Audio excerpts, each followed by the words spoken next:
Bonjour à tous. Le coronavirus est une pathologie qui se transmet par postillon. Vous avez un projecteur et vous avez un respirateur.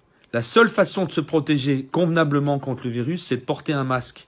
Un masque en tissu lorsque vous sautez dans la rue, un masque en tissu lorsque vous faites les courses. Et je suis surpris de constater que dans les magasins, on croise encore 30 à 40% de la population qui ne porte pas de masque.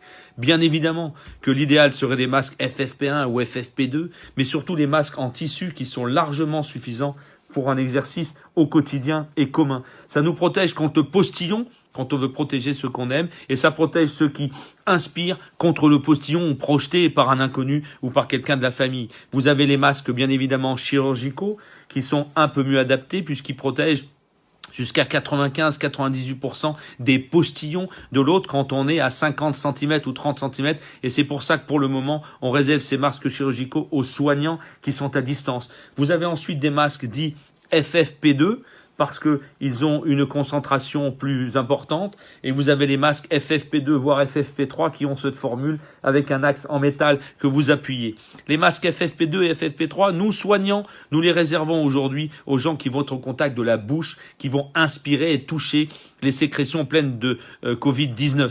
Donc pour nous, le Kidam, quand vous faites des courses, mettez des masques pour les personnes âgées, pour les personnes fragiles, pour les personnes obèses, pour les personnes hypertendues, pour tout le monde aujourd'hui. Mettez des masques en tissu, des masques chirurgicaux que vous avez pu trouver à droite à gauche. Mettez des masques, protégez-vous, c'est la seule façon de ralentir l'épidémie. Quand je vois dans les magasins les gens qui portent des gants, alors que, en se lavant les mains, simplement, ils détruisent le virus. Ils portent des gants, mais ils ne portent pas de masque. Mettez des masques, faites-les faire par les couturières, mettez une petite pince en métal à l'intérieur pour bloquer la respiration, adaptez-le. Et surtout, retirez les masques par derrière. Par devant, lorsque vous avez le postillon, si vous mettez vos mains dessus, vous touchez le virus. Donc faites en sorte, quand vous enlevez un masque, de l'enlever par derrière, de le mettre à la poubelle ou de le faire sécher ou de le laver. Le virus est détruit à température à 60 degrés. Donc vos masques en tissu, vous les lavez. Mais je vous en supplie, ne vous promenez plus au contact de nos concitoyens, en particulier dans les magasins où vous faites du confinement avec un espèce d'aérosol dans lequel il y a du virus.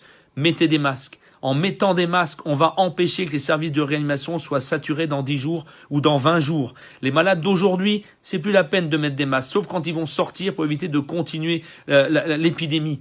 Mais pour les autres, tous ceux qui sont sains aujourd'hui, en particulier nos personnes âgées de plus de 65 ans, c'est pas très vieux, j'approche. Mais en tout cas, pour tout le monde, mettez des masques, y compris en famille, quand vous avez une personne vulnérable, un grand-père, une grand-mère, une grande-tante. Protégez-les, mettez-leur des masques toute la journée dès qu'ils sont au contact d'autrui.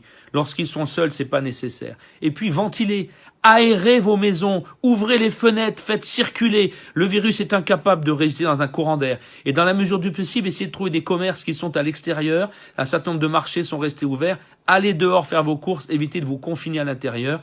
Et si vous êtes à l'intérieur, mettez des masques en tissu ou des masques chirurgicaux qu'on va essayer de conserver pour les soignants, et les masques FFP2, laissez-les pour l'hôpital, pour ceux qui vont au contact de la bouche. Et puis mettez éventuellement des lunettes transparentes ou des lunettes simples. C'est pas la peine d'avoir plus. Ça évite éventuellement les postillons qui pourraient vous donner une conjonctivite. Protégez-vous, mettez des masques. Merci beaucoup.